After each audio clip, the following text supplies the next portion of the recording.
حتى تعانق دمعة الفكر تناجي الله في صبر وترجو رحمة تسري فعاش القلب إخلاصا وصرت تحوم كالطير تحلق في ثقافات وتنهل من ربى الخير.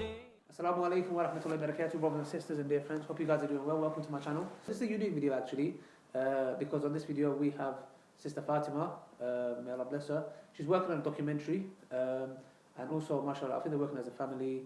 There's Sister Fatima, there's a sister who does the camera work, may Allah bless her, and her brother Abdullah who accompanies her when she's doing this. So they're a lovely, nice family, mashallah, may Allah bless them, put barak in the work they're doing. There's a question that the sister wanted to ask. She's going to ask me that question. She's here, and she's not going to be on camera. She's going to be off camera asking me, and we're going to deal with the situation. I'm sure there's a lot of questions, a lot of sisters who wear the hijab or those who don't wear it. So, long story short, what's the question? Assalamu alaikum. Alaikum salam wa rahmatullah. The scenario today, I was heading from my place to my sister's, and a car was coming past, and I was walking down the road, and we're going opposite directions. And in the car, the driver slowed down and then looked. He had a hoodie on and everything, so I just thought maybe he thought he knew me or whatever. A couple of minutes later, as I was crossing the zebra crossing, the car reversed back to the same car. The man's removed his hood, and he's calling me back at the zebra crossing. So when I was like, I looked behind to see who it was.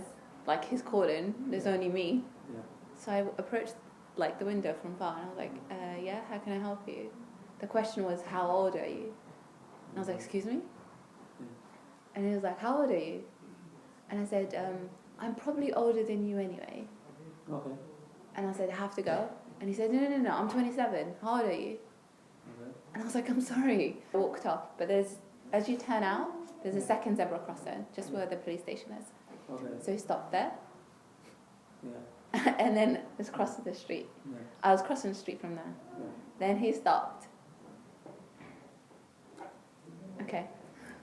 And then he stopped the second time. Yeah. And he said, phone number. Oh, he's doing this? Yeah, he was doing that. Phone number. Yeah. I was like, no. And then I walked off. Yeah. I was really annoyed as a Muslim girl. Yeah. I was like, what makes a non-Muslim man have the strength and the ability to ask me for my number? If I haven't provoked him in any way, I haven't spoken to him, I haven't done anything. So the question that you're probably asking is, okay, I'm wearing the hijab, you know, I'm not dressed up in a certain way, so why? Yeah? That's the question, yeah? Yeah, hijab is supposed to be a barrier. Okay, let me tell you why. I might be right or wrong. Why men, especially non-Muslim men, are going down this route. Now, men in general, we have a psychology, yeah? If you're not practicing, if you don't fear Allah subhanahu wa ta'ala especially, we have a psychology where we are weak, and our biggest weakness is women, yeah?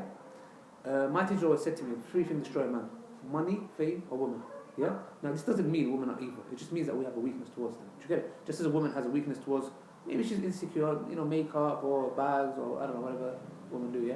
So with a man, the biggest weakness, we are told, Allah says in the Quran, the biggest, you know, weakness for a man is a woman. You know, and the Prophet ﷺ said, there is nothing more I fear for my ummah than women. Yeah? So this means that we have that weakness. So with men in general, when you have no integrity, you just have nothing, you're just like a junkie, yeah? Is that we, when I say we, I'm just talking men generally, yeah? Not all. We try our luck with anything. We just try our luck, yeah? So now, before there was a barrier, before the hijab meant something, before the hijab was like, okay, you know, respectful, you don't do that. I think there's something that's happened that's caused people, both Muslim and non-Muslims, to say, you know what, that don't mean nothing anymore. What has caused that? That's really crucial for us to understand. And I personally believe that this goes for both males as well, yeah? So you see, if imagine this, I'm going to give a scenario so sisters understand and don't feel attacked. I wear a thobe, let's say, I have a topi, I got miswak in my hand, I got a long beard, and I got I'm saying Islamic words, yani, alhamdulillah, you know, I'm going this righteous flex. Now, when you see brothers going and if they see me flirting with girls, hugging girls, messing around with girls, what's going to happen is that value of that clothing and the appearance that I look, I'm causing damage to it now. I'm damaging it slowly, yeah? So now there's damage being caused. So then what's going to happen is, non-Muslim women who look at me like, oh, look at that guy, he looks righteous, he looks holy, respect you have. When they start to see me doing certain acts, they're going to be like, okay, I'm very hypocritical. They're going to say, okay, maybe one off. Then they turn around and see another guy in a phobe doing the same thing. Then they walk and they go and they see another guy and they hear stories like, what, that guy in a beard, he committed zina? No way, they do that? Yeah. So now they're like, wow, okay, it might be one off, whatever. When this occurrence keeps happening, and when they see this guy who, I don't know, maybe plucks his eyebrows, or, I don't know, just looks a certain way, slits in his eyebrow, I don't know, do you get what I'm trying to say? You're damaging the uniform that you're wearing, because the uniform represents something, yeah? When your house is burning and you see a firefighter, you are going to call him. Why? Because his dress symbolizes something. Now, imagine this. If your house is burning and you go to, fireman, please can you help me, my house is burning, and he goes, sorry sir, just because I'm dressed up in this uniform doesn't make me a firefighter.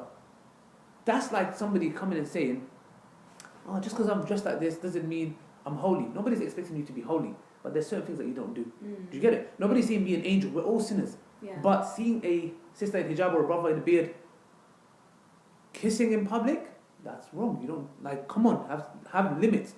You know what I'm saying? So doing certain acts like, I don't know, drinking alcohol, like, come on, you don't do that. Do you get it? Just the way you see a police officer who's there to protect and serve you doing the opposite. You're like, that doesn't fit into your uniform. You're not supposed to be doing that. Do you get what I'm trying to say? Yeah. So that's what I believe.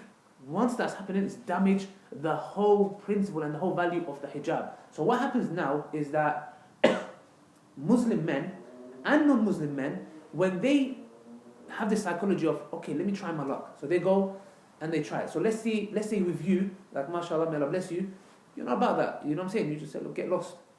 But if there's sister, where they're seeing sister in hijab, and be it niqabi, they might be a bit like, okay, niqabi, yeah? Trust me, there's some men who even try that. Muslim men, yeah, they might, I've heard of this. Then when they say a sister is dressed up in a certain way, she's not to blame for the way she's dressed. But the fact is that the hijab that she's wearing on her head has no value now. The value is gone. Why is it gone? What's causing it? It's because if it's as a man, common. It's become it's too. For example, there's a lot of hijabis now, because this is a discussion I have with my friends quite often. Hijab has, excuse my language, become sexualized a little bit because of the way some girls would wear hijab but really skimpy outfit, or some girls would do certain things. And I'm not blaming girls only, right? I'm saying men are no longer seeing a hijab as a barrier anymore. They see everything else in that woman. Whereas before it was like, the moment a girl has a hijab, whether she was wearing tight or loose, complete like a no-no. Yeah. Whereas now, even Muslim men or non-Muslim men try their luck. Yeah, and it's almost now it's become so often, like I see so many non-Muslim men approach a muhajjab, and it's like, hold on, what's this in my head? Yeah, it sounds weird, but it's like a fetish. It's like, oh, look, because what it is now, you need to understand with men, is non-Muslim women certain women, mainly non-Muslim, they don't wear the hijab, but also their sisters who struggle with it as well. So what it is they look, and sadly today's society, women are, you need to dress a certain way, look at them. Now it's become boring. Now they're like, okay, women in hijab, okay, that's more like, like, do you get what I'm trying to say? It's like a challenge. There is a video made about this. Yeah, exactly. So that's what women don't cover up now. Yeah. Men are almost liking the girls that cover up now. Yes, exactly. You know why? Because a lot of girls have become so, in a way, the way they dress and they behave, that now men are just like, okay, it's just like, I'm bored. You get it? I want something more challenging. So that can be one factor, that's the men's fault. But another thing is, like I said to you before, is that damage that's been happened. So when he approaches that girl in a hijab, however she's dressed, and she starts smirking and smiling, he's thinking, look, I just tried my luck and it worked. Yeah. So now when that happens, you think he's going to be, next time he sees the hijab, he's going to be like, nah, she might, no, he's going to say, look, she's probably going to be on it, the way the other girl was. So now, this comes to our point of both brothers and sisters who observe the Islamic, even this beard, look, I might be looking like this, but the fact that I look like a Muslim, I need to observe that hijab. You get what I'm trying to say? Modesty. So when we tarnish that, you're not only just damaging yourself, you need to understand you are damaging Islam, not that Islam gets damaged, but the whole concept of it, and you're making people not respect it. Do you get what I'm trying to say? So that's why it's so important on us that we keep this principle and understand that when you do these actions, it's not just you. You're affecting everyone. And you're taking all those sisters and all those brothers, and brothers who are doing that as well, you're taking them all down with you. You're taking them all down with you. And those who are genuine, we're not about that life, It's etc. a huge responsibility. Yes, it's a huge responsibility. But all we're saying is, look, you're not going to be perfect. No one's asking you to be perfect. You're going to have your struggles. I'm not having to go out sisters who wear the hijab and have jeans. Look, you have your struggles. It's a struggle. Me, I have struggles. You get it? All I'm just saying is, there's certain things that you shouldn't do. Even if you're wearing a hijab and tight clothing, there's certain things you should not do. You get what I'm trying to say? Because then you have you have sisters saying, look, I don't wear the hijab, but I don't do what these hijabi girls do. Look, that's wrong as well. But that's you not know, an you get what I'm excuse saying? not to go for fard. Hijab is fard. Yeah, exactly. That's what I'm saying. That's why I would say why that's happening. This is why. And you guys, you're watching this, if you think there's another reason, comments on the section below. Yes, please. Yeah, and if there's any other questions that you want to ask me via Sister Fatima, if there's any sister We're related, going to have a vote. We're Yeah. going to start an episode called Ask Ali. you can, no problem. Yeah, call it Ask Ali, no problem. You can basically, sisters, if there's a question that you would like Sister Fatima to ask me, or even brothers, no problem. Just Yeah. ask, and Sister Fatima will say, look, this is we have a question, and we can answer it. Maybe it can be serious. But yeah, I think observe. society is changing. Yeah, so yeah, that's what I would say. Yeah. Okay. No, thanks for that question. Thank you. No problem. Assalamu alaikum.